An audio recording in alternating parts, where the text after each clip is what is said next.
हाँ friends, SICT education में आपका स्वागत है दोस्तों। बहुत इंपॉर्टेंट वीडियो लेकर आए हैं। जैसे कि आप जानते हैं, आउटसोर्सिंग से संबंधित वीडियोस लेकर आते रहते हैं, आने वाले समय में भी लेकर आते रहेंगे। और पिछले दिनों आपने देखा होगा कि हमारे चैनल पर आउटसोर्सिंग से संबंधित बहुत ढेर सारी वीडियोस अपलोड हैं। आउटसोर्सिंग के एक मुद्दे पर हमने चर्चा किया है और आशा है कि आगे भी जिस तरीके से आपने अभी तक आउटसोर्सिंग से संबंधित न्यूज़ आपको मिली है, उसी तरीके से आगे भी न्यूज़ मिलती रहेगी।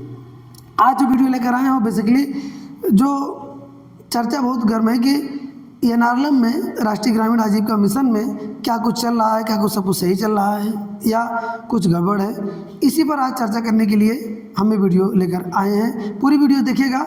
भले ही आप आउटसोर्सिंग से जुड़े हों ना जुड़े हों, लेकिन आउटसोर्सिंग जानते हैं आप एक ऐसा मुद्दा बन चुका है जो कि शायद सबकी जुबान पर है, इस बात के लिए कि आउटसोर्सिंग में कितना शोषण हो रहा है और आउटसोर्सिंग कर्मचारी किस तरीके से पिस रहे हैं और भी बहुत ढेर सारी चीज़ें हैं। तो सबकी चर्चा करने के लिए बेसिकली हमारे पास एक लेटर है। यहाँ पर देखिए हमारे हाथों में लेटर आप देख पाएंगे, जो कि यहाँ देखेंगे 19 नवंबर 2024 को जारी किया गया है मिशन निदेशक के द्वारा। इसी की चर्चा होनी है, इसी पर आज हम चर्चा करने वाले हैं। जैसा कि आप जानते हैं, आउटसोर्सिंग के कर्मचारी हर विभाग में नियुक्त हैं। तो चाहे जैसे कि आप जानते हैं, अभी कुछ दिनों पहले या कहें अभी भी चल रहा है, बिजली विभाग में जितने भी कर्मचारी थे आउटसोर्सिंग के, अब उनकी समस्या ये थी कि मैं चलिए मान लीजिए आउटसोर्सिंग तो ठीक थे, लेकिन पूरे बिजली विभाग को ही जब आउटसोर्सिंग पर करने की बातें चली, तब कर्मचारियों ने कितना हो हल्ला मचाया और उसके लिए उन्होंने कहा कि बिजली कंपनियों को बेचकर किस तरीके से कर्मचारियों को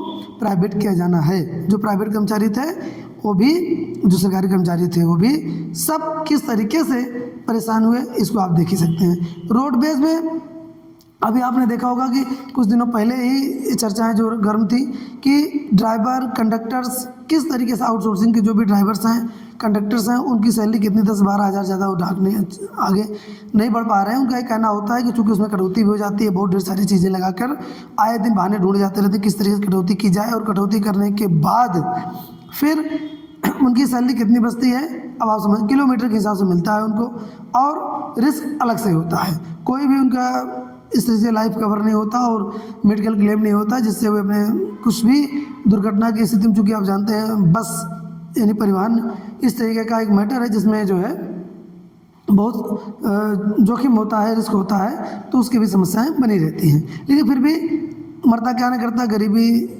जो है और बेरोजगारी इतनी ज़्यादा होने के कारण जो है लोगों को मजबूरी में आउटसोर्सिंग की नौकरी करनी ही पड़ रही है, चाहे 15,000 मिले चाहे जितना भी मिले।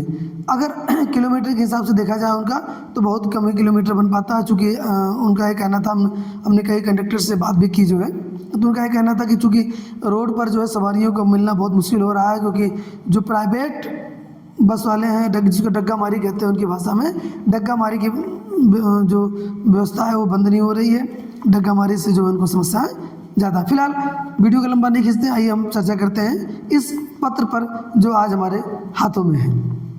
यहाँ पर पत्र संख्या 4147, पत्र संख्या 19 नवंबर 2024 को जारी किया गया है। इसकी चर्चा बहुत जोरों से है। राष्ट्रीय ग्रामीण आजीविका मिशन में जो ब्लॉक मिशन प्रबंधक हैं, जिला मिशन प्रबंधक है, उनके लिए उन बीच में चर्चा ज़्यादा जोरों पर है कि अब क्या होगा। ये प्रश्न है कि अब आगे क्या होगा, तो उसी पर चर्चा करने के लिए आज हम वीडियो लेकर आए हैं। अगर वीडियो अच्छी लगे तो लोगों तक जरूर शेयर करिएगा, लोगों तक बातों को पहुँचाइएगा। फिलहाल ये पत्र तो सबके पास पहुँच ही गया होगा ग्रुपों में, लेकिन इस पत्र के माध्यम से हम जो चीज़ें कहना चाह रहे हैं वो यहाँ पर इम्पोर्टेंट है।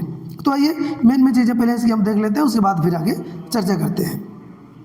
यहाँ पर विषय ही लिखा हुआ है कि एनआरएलएम योजना एवं कार्यक्रमों के क्रियान्वयन में ग्राम विकास अधिकारी, सहायक विकास अधिकारी, महिला सहायक विकास अधिकारी ISB व खंड विकास अधिकारी के कर्तव्यों एवं दायित्वों, जॉब चार्ट के निर्धारण के संबंध में आगे लिखा है कि कई पत्रांकों का हवाला दिया गया भारत सरकार के, और उसके बाद खंड विकास अधिकारियों के बारे में यहाँ पर लिखा हुआ है कि खंड विकास अधिकारी के क्या क्या जॉब चार्ट हैं, उनका क्या काम होंगे।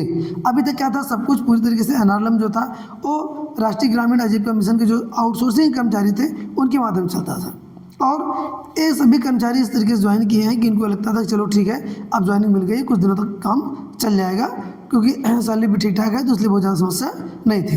लेकिन ये प्रोजेक्ट इम्प्लीमेंटेशन में बहुत ज़्यादा गड़बड़ियाँ रही हैं और आगे देखना है कि क्या हो पाता है, क्योंकि अब जो पत्र है इस पत्र के माध्यम से तो यही लग रहा है कि आगामी समय में, आने वाले समय में गड़बड़ी होगा। यहाँ पर लिखा हुआ है कि खंड विकास अधिकारी का दायित्व तो निर्धारण शासनादेश संख्या 259 दिनांक 10/7/2018 व शासनादेश दिनांक 18/3/2019 द्वारा खंड विकास अधिकारी को ब्लॉक इंटीग्रेटर के रूप में उत्तरदायित्व दिया गया है।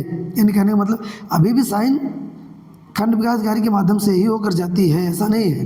लेकिन इस पत्र के जो मजमून है उस पत्र के हिसाब से खंड विकास अधिकारी को खंड विकास स्तर पर एनआरएलएम योजना के सुचारू संचालन एवं सहायक विकास अधिकारी महिला या आईएसबी के माध्यम से निम्न बिंदुओं पर पर्यवेक्षण हेतु उत्तरदायी बनाया जाए।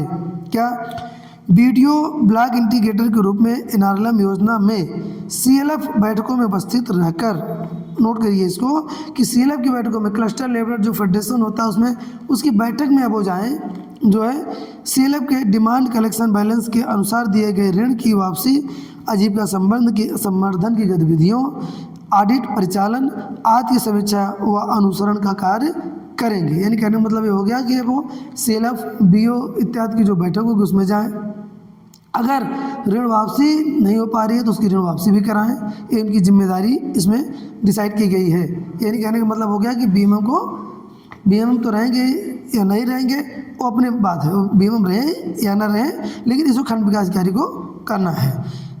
सीएलएफ, बीओ एवं स्वयं सहायता समूह के उत्पादों की मार्केटिंग के विपणन की व्यवस्था सुनिश्चित कराएंगे। यानी कहने का मतलब कि अगर बीएमएम ना भी रहे तब भी इनका काम चलता रहे। ये लेटर बहुत पहले का है, चूँकि भारत सरकार के द्वारा जारी किया जा चुका है, लेकिन वहाँ पर जो है दबा कर रखा गया इस लेटर को, पत्र को, ताकि जो है अब इसको जो है आगे बढ़ाया गया है। स्वयं सहायता समूह की हकदारी व आजीविका संवर्धन हेतु सीबीओ, पीआरआई कन्वर्जेंस एवं स्वयं सहायता समूह अंतर विभागीय समन्वय कराया जाएगा। बात समझिए, इसकी कितनी बड़ी बात यहाँ पर लिखी हुई है। सीएलएफ, बीओ, एसएसजी के आर्थिक क्रियाकलापों हेतु पर्याप्त इंफ्रास्ट्रक्चर उपलब्ध कराएंगे। कहने का मतलब जिस तरीके से अभी राष्ट्रीय ग्रामीण नरेगा चल रहा है और ब्लॉक के पंचायत विभाग चल रहा है, अन्य विभाग चल रहे हैं खंड विकास अधिकारी के पर्यवेक्षण में, उसी तरीके से डे एनआरएलएम जो है यानी यूपीएसआरएलएम वो भी चलेगा। यानी कहने का मतलब हो गया कि आगामी समय में अगर बीएमएम ना भी रहे तो सचिव के माध्यम से अभी आगे हम पढ़ाएंगे। अब इसमें देखेंगे जो दिया हुआ है कि अगर बीएमएम ना भी रहेंगे तब भी एनआरएलएम चलता रहे, उसमें कोई समस्याएँ ना आए, इसलिए बीएमएम की जरूरत शायद अब सरकार को नहीं है। अब सहायक विकास अधिकारी आईएसबी के बारे में लिखा हुआ है कि राष्ट्रीय विकास मंत्रालय भारत सरकार द्वारा दिनांक 25/2022 को निर्गत व जीबी की जो बैठक है 19वीं शासी निकाय, जिसकी बहुत चर्चा हुई थी बीच में, हमने बहुत ढेर सारी वीडियो आपके अपने इस चैनल पर अपलोड किया है, आप देख भी सकते हैं वहाँ पर। 12/9/2022 द्वारा अनुमोदित है के क्रम में उत्तर प्रदेश राज्य ग्रामीण आजीविका मिशन, देखिए यहाँ पर नोट करने वाली चीज़ें, कुछ चीज़ें यहाँ पर ज़रूरी है।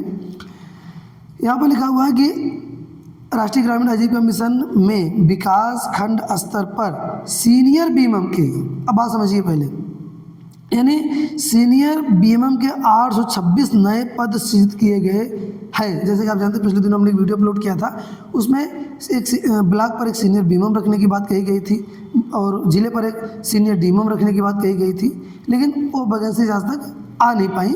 फिलहाल 826 इनके अनुसार तो ये चीज़ें नई भी निकल कर आ रही हैं कि 826 नए पोस्ट सृजित किए गए हैं जो वर्तमान में रिक्त हैं। यानी कहने का मतलब सीनियर बीएमएम के भी पोस्ट 826 पोस्ट रिक्त हैं। और सहायक विकास अधिकारी आईएसबी का कार्य स्वरोजगार की योजनाओं के विकास खंड स्तर पर क्रियान्वयन से है, अतः उचित होगा कि प्रदेश के प्रत्येक विकास खंड वर्तमान 826 विकास खंड में सीनियर बीएमएम का पद सहायक विकास अधिकारी संवर्ग को आरक्षित कर दिया जाए तथा विकास खंड में पदस्थ सहायक विकास अधिकारी आईएसबी को सीनियर बीएमएम के पद पर अथवा सहायक विकास अधिकारी का पद रिक्त होने पर अन्य सहायक विकास अधिकारी जिनके द्वारा सहायक विकास अधिकारी का अतिरिक्त प्रभार है को सीनियर बीएमएम का प्रभार जिलाधिकारी द्वारा दिया जाए। यानी कहने का मतलब हो गया कि 826 ऐसे जो सीनियर बीएमएम का पोस्ट थी वहाँ पर अगर सीनियर बीएमएम चूँकि 826 पूरी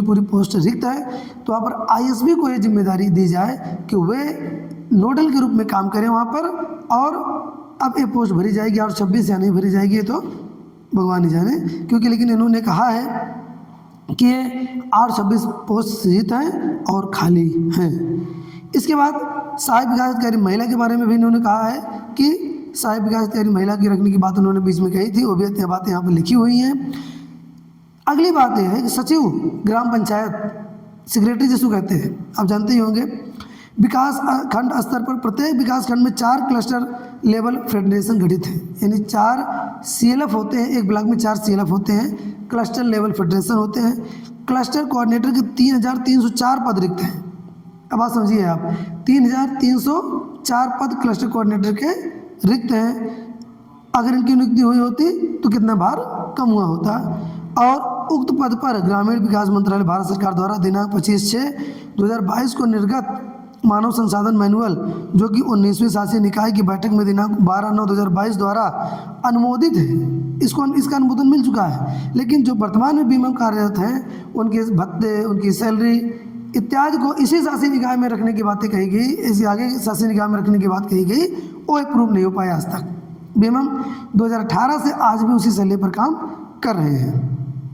उचित होगा कि आउटसोर्सिंग के उक्त पदों पर भर्ती होने तक शासकीय कार्य हित में विकास खंड में तैनात सचिव ग्राम पंचायत में से किसी 4 सचिवों को प्रत्येक क्लस्टर में क्लस्टर कोऑर्डिनेटर का प्रभार जिलाधिकारी द्वारा दिया जाए। बातें अब सीधे सीधे DM तक पहुंच रही हैं, DM के स्तर से चीज़ें मॉनिटर हो रही हैं। अब वो दिन चला गया कि जब चीज़ें लोकल लेवल पर मैनेज होती थी, DC डिप्टी कमिश्नर तक बातें रहती थी। अब इसमें साफ साफ लिखा है, उक्त के अतिरिक्त भी यह प्रस्तावित है कि NRLM योजना के क्रियान्वयन में खंड विकास अधिकारी के कार्यों के पर्यवेक्षण, समीक्षा तथा नियंत्रण अधिकारी के रूप में मिशन निदेशक उत्तर प्रदेश राज्य ग्रामीण आजीविका मिशन को नामित किया जाए। कहने का मतलब हो गया कि अब जो है, जो वीडियोज़ हैं उनके देख रेख किसके द्वारा किया जाएगा? मिशन निदेशक के द्वारा। कहने का मतलब पत्र सीधे सीधे CDOs को आएगा, DM को आएगा, और अब जो रिपोर्टिंग है वो केवल और केवल खंड विकास अधिकारियों से ली जाएगी, न कि ब्लॉक के बीमम से। कहने का मतलब हो गया कि अगर एक खाका देखा जाए यहाँ पर, तो पहले ही तैयार किया जा चुका है कि जो बीमम है वो केवल और केवल सर्विस प्रोवाइडर हैं, सपोर्टेबल हैं, उनकी कोई पोस्ट का मतलब नहीं है। लेकिन ये भी यहाँ पर लिखा गया कि 826 और 3304 पद जो है वो रिक्त हैं, जिनको शायद आगामी समय में भरा जाएगा। लेकिन फिलहाल इस पत्र के माध्यम से कुछ चीज़ें निकल कर आई हैं कि अब अभी तक जो बीमम थे और डीमम्स थे, वे अपने आप को ये ना समझें कि हम यहाँ पर आ गए हैं तो अब एक इस विभाग के हम एक अंग के रूप में काम करेंगे, क्योंकि आप विभाग के अंग के रूप में नहीं हैं। विभाग के अंगों के बारे में इसमें लिखा है। विभाग के अंग कौन कौन से हैं? विभाग के अंग हैं BDOs, सचिव, ISB और ऊपर के जो अधिकारी हैं वे। क्योंकि अब इसमें पत्र पहले ही आ चुका था, लेकिन पत्र को बाद में जारी किया गया कि BDOs अब सीधे मिशन निदेशक के अंडर में काम करेंगे। रिपोर्टिंग जो है अगर कभी कोई BC भी हो सकती है तो सीधे सीधे BDOs के माध्यम से BC होगी। यानी कहने का मतलब हो गया कि अब देखना है कि आगामी समय में क्या होता है, कितनी दूर तक, कितने दिनों तक ये जो बीमम नियुक्त हैं कितने दिनों तक चल पाते हैं। इनके लिए कुछ होना नहीं है। क्यों नहीं होना है? क्योंकि जैसे हर विभाग में कुछ नहीं होना, वैसे इस विभाग में भी कुछ हो नहीं रहा है। तो मुद्दा गंभीर है, आगे भी चर्चाएं जारी रहेंगी। अगर वीडियो अच्छी लगी हो तो लोगों तक शेयर करिएगा जरूर दोस्तों। इसी प्रकार की वीडियोस हम बहुत ढेर सारी अपलोड कर चुके हैं अपने इस चैनल पर, SICT एजुकेशन पर। अगर चैनल पर वीडियोस अच्छी लग रही हो तो चैनल को सब्सक्राइब करिएगा, क्योंकि हम थोड़ा सा बिजी शेड्यूल होने के कारण जो है बहुत ढेर सारी वीडियोस हम नहीं लेकर आ पाते समय से। लेकिन फिलहाल जो आपके काम की चीज़ें होती है, खास करके आउटसोर्सिंग के लोगों की जो चीज़ें होती हैं उसको हम जरूर लेकर आते हैं आपके लिए, क्योंकि वो हमारा प्रमुख मुद्दा होता है। और आशा है कि इस पर आपका सपोर्ट जरूर मिलेगा। बहुत बहुत धन्यवाद दोस्तों।